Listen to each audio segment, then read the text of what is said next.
Avis vascular centre, మన దేశంలోనే the best varicose vein hospital.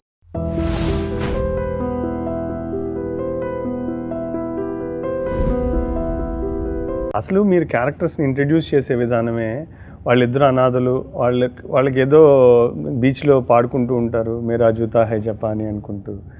వాళ్ళు ఏదో గాలిపాట పాడుకుంటున్నారు అని నిర్లక్ష్యం చేయలేదండి, వాళ్ళని ఒక అప్రిషియేట్ చేస్తూ దానికి ఒక క్లాసిసిజం లాంటిది అంటగట్టడానికి కానీ దాన్ని ఇంటర్ప్రిట్ చేయడానికి కానీ వాడు ఆ స్వరాల్లో వంటల్లో వచ్చేటప్పటికి అది ఒక అందులో మీ తెలియకుండానే ఒక మెసేజ్ కూడా ఉంది సార్. సినిమా పాటలు పాడడం అంత తేలిక కాదు, సినిమా పాటలకు సంగీతం అవసరమా అంటారు. ప్రతి పాటకి స్వరజ్ఞానం అవసరము, స్వరం ఉంటుంది, అది భాష. ఒక పద సాస స నీ సా, పద సాస స నీ సా, పాప మాగ సరి మామగ సరి నీ సా, మేరా జూతా హై జపానీ. అసలు దానికి కూడా ఒక స్వరజ్ఞానం ఉంటుంది. అంటే సంగీతం తెలిసినవాడు స్వరంలో పాడతాడు, తెలియని వాడు ఊరికనే మామూలుగా పాడతాడు. అంటే యాజ్ ఎ డైరెక్టరు నాకు ఏం చెప్పాలని ఉంటుందంటే, వాళ్ళిద్దరూ ఇలా గాలిపాటలు పాడుకునే పిల్లలు, ఈ కుర్రాడుకి సంగీత జ్ఞానం ఉంది, నేర్చుకుంటున్నాడు, కర్ణాటక సంగీతంలో ఇప్పుడిప్పుడే నేర్చుకుని పైకి వస్తున్నాడు అని చెప్పడానికి ఎస్టాబ్లిష్ చేయాలి. కాబట్టి ఫస్ట్ షాట్లోనే వాడు దానికి స్వరం కట్టేశాడు. వృత్తిలో మొట్టమొదట చిన్నపిల్లలు ఆటలు ఆడుకుంటూ ఉంటారు, నీళ్ళల్లో అక్కడ చిందులు వేసుకుంటూ ఆడుకుంటూ, అందులో పాట తమాషాగా పాడుకుంటూ ఉంటారు. అందులో నేను పాడాను పిల్లవాడికి, మేరా జూతా హై జపానీ ఆ పాట ఉంది చూసారా, దాన్ని నేను పాడాను అనమాట. అవి చూసి నా సత్యనారాయణ గారు ఈ పిల్లల్ని ఎట్టయినా పాట నేర్పించి పైకి తీసుకురావాలి అనుకుంటారు. ఊరికే ఎగతాళి చేస్తాం, మధ్య మధ్య వెళ్ళి అంటాం, ఎగతాళి చేయడం ఇవన్నీ చేస్తూ ఉంటారు అన్నమాట పిల్లలు.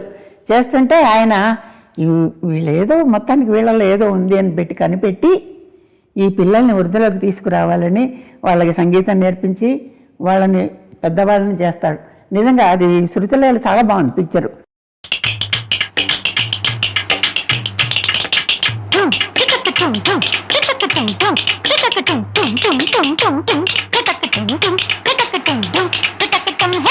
मेरा जूता है जापानी, ये पंतलून इंग्लिस्तानी, सर पे लाल टोपी रूसी, फिर भी दिल है हिंदुस्तानी. मेरा जूता है जापानी, ये पंतलून इंग्लिस्तानी, सर पे लाल टोपी रूसी, फिर भी दिल है हिंदुस्तानी. मेरा जूता है जापानी. जुम टुटक टुम जुम टुटक टुम जुम टुटक टुम जुम टुम टुम टुम टुम टुटक टुम जुम टुटक टुम जुम टुटक टुम.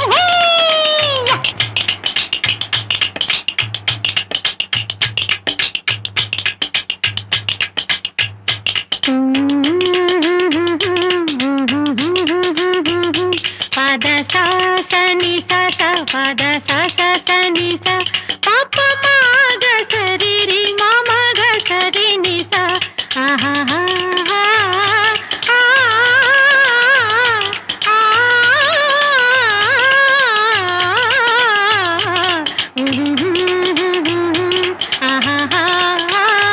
పెద్దాయన పిల్లల్ని ఇంటికి తీసుకెళ్తాడు కదా, పదా ఇంటికి రానంటే భయపడతాడు పిల్లవాడు. ఎందుకండి అంటే ఇవాళ కృష్ణాష్టమి ప్రసాదం పెడతాను. ఎందుకు భయపడతారంటే వాళ్ళు అక్కడ ఏడిపించారు కదా, ఏడిపించారు. అదే ఆగుతాడు ఇంటికి రండి అంటాడు. ఎందుకు సార్ కొడతారేమో అని, ఎందుకంటే వాడు చేసిన తప్పని వాళ్ళకి తెలుసు. వాళ్ళు భయపడిపోతారు. అమ్మ నువ్వు రావండి, ఇవాళ కృష్ణాష్టమి మీకు తెలుసా అంట. మాకేం తెలుస్తాయండి, మాకు అమ్మ నాన్న అంటారు. నాకు రెండు కావాలి అక్కడ. ఒకటేమిటంటే ఈ పిల్లలు ఎవరు ఆర్ఫన్స్, వీళ్ళకి దిక్కు ముక్కు లేదు, అనాథలుగా బతుకుతున్నారు అనేది కావాలి. అలాంటివి తెలియదని అక్కడ సందర్భోచితంగా చెప్పడము కావాలి. సో ఈ రెండు కలుసుకునేట్టుగా మనం రాసుకునేటప్పుడు స్క్రీన్ ప్లే అలా చేస్తాం.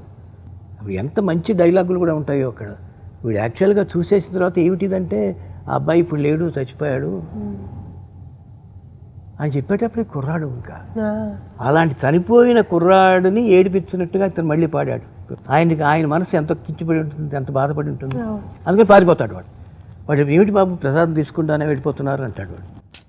వెళ్ళిపోతాం అంటే ఇది జరిగిందని మాకు తెలియదండి, మాకు తెలియదు అది ఎట్లా జరుగుతుందని అంటాడు.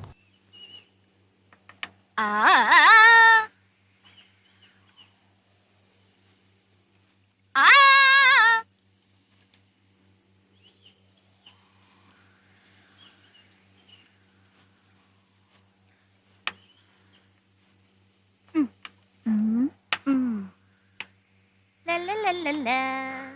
ఇప్పుడు ఆడరా.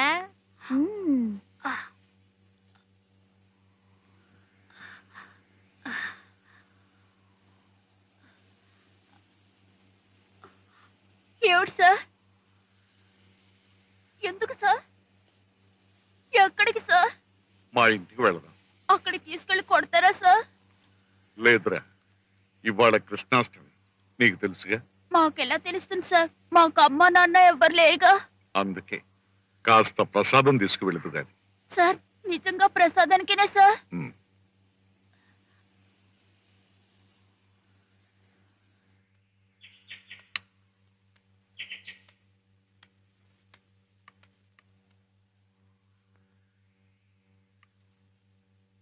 కూర్చో బాబు. లలిత,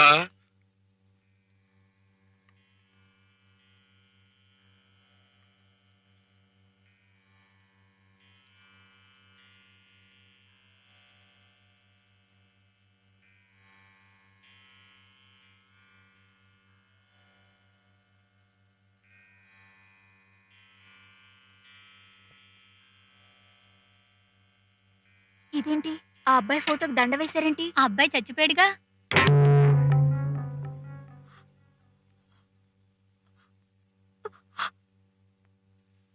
బాబు ఏమిటి బాబు వెళ్ళిపోతున్నావు? క్షమించండి సార్, మీ అబ్బాయికి ఇలా జరిగిందని నాకు తెలియదు సార్. అలా జరుగుతుందని మాకు కూడా తెలియదయ్యా. కానీ ఒక అద్భుతమైన టాలెంట్ ఉన్న కొడుకు మరణిస్తే సంగీతమే జీవితం అనుకున్న ఒక పెద్ద వ్యక్తి నిరాశ నిస్పృహలకి లోను కాకుండా ఏదో గాలిపాటలు పాడుకునే వాళ్ళలోని టాలెంట్ని గుర్తించి వాళ్ళు ఆకతాయితనాన్ని చూడలేదండి. ఆయన విక్రిస్తూ పాడిన దాన్ని ఆయన తీసుకొచ్చి వాళ్ళల్లో ఉన్న టాలెంట్ని గుర్తించి, హిడెన్ టాలెంట్ని గుర్తించి వాళ్ళల్లో వాళ్ళ కొడుకుని చూసుకుంటూ సంగీతానికి గౌరవం ఇచ్చి వాళ్ళని సంగీతజ్ఞులు చేసిన విధానం, ఆ థాట్ ప్రాసెసే అసలు చాలా విచిత్రంగా ఉంటుంది. అది కూడా యాక్చువల్గా మనం అలా ఎక్స్పెక్ట్ చేయం కూడా. అసలు ఇప్పుడు వాళ్ళలో టాలెంట్ ఉందా లేదా అనేది అలా వదిలిపెట్టి అందరిలోనూ టాలెంట్ ఉంది, ఏదో ఒక రకమైన టాలెంట్ ఉంది భగవంతుడు సృష్టిలో. మనం ఏడ్చేటప్పుడే, బిడ్డ పుడుతూ ఏడ్చుతున్నప్పుడే దాంట్లో సృష్టి ఇలా ఉంది. గట్టిగా నొక్కి అడుగుతుంటే నువ్వు పాడగలవరా, పాడరా, ఇప్పుడు నాకు రాదు బాబోయ్ అంత ఎంతసేపు అని వాడు కుర్రాడు ఒక పేషెన్స్ లెవెల్ ఉంటుంది. వాళ్ళు నాకు రాదు బాబోయ్ అని ఏడుస్తూ అది ఒక రాగం అయిపోయి, అది ఒక ఇదైపోయి వాడు ఎక్కడికో ఒక మన ఏమంటారు మీరు పర్వీన్ సుల్తానా లాగా అక్కడికి పట్టుకుని అంతవరకు అది ఆటోమేటిక్గా it takes a turn, it takes the shape of a beautiful రాగా. ఏది ఏడుపు, కేవలం ఏడుపు. ఎంత గొప్ప ప్రక్రియ సార్. ప్రక్రియ గొప్పదే. అలా నేను అడగచ్చు మరి మహానుభావుడు మహాదేవన్ గారు జానకి ఎంత కష్టం అది, ఎంత గొప్పగా చెప్పడం చెప్పేశాను నేను, క్లియర్ కట్గా చెప్పా. ఏడుస్తూ ఏడుపు నాకు రాదు బాబు ఇట్లా అంటూ ఆ ఏడుపు ఈ should blend into very unconsciously అలా వచ్చేయాలి. అది వినేవాడికి రాగం అయిపోవాలి, తెలిసేవాడికి. అసలు మామూలు కామన్ ఆడియన్స్కి, మామూలుగా సినిమా చూస్తున్న వాడికి ఆ పర్టికులర్ సీన్ చూస్తున్నప్పుడు కలిగే ఆ ఎమోషను, అందులో కొద్దో గొప్ప సంగీతము, కొంచెం ఆ సంగీతంతో పరిచయం ఉన్న వాళ్ళు అయితే అసలు ఇది వేరే లోకాల్లోకి వెళ్ళిపోతారు సార్. కాస్త ప్రసాదం తీసుకుని ఇందాక పాడావే ఆ పాట పాడుదు కానీ. సార్ నాకు చేత కాదు సార్, నేను పాడలేను సార్. ఇందాక పాడావు కదరా. సార్ అది పాట కాదు సార్, బాగుండదు సార్. బాగుంటుందిరా. సార్ నాకు రాదు సార్. నువ్వు పాడగలవురా? సార్ నేను పాడలేను సార్. వచ్చురా. సార్ నిజంగా నాకు రాదు సార్, ఒట్టు సార్, నాకు రాదు సార్. సార్ నేను పాడలేను సార్, నాకు రాదు సార్, నేను పాడలేను సార్.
సినిమా అంతా కూడా థ్రెడ్ లాగా వస్తుంది, అది ఫోకల్ పాయింట్. ఫోకల్ పాయింట్ అది చివరికి కూడా, చివరికి కూడా ఎండ్ కూడా అది వాళ్ళందరినీ కలిపేది అదే. కలిపేది అది.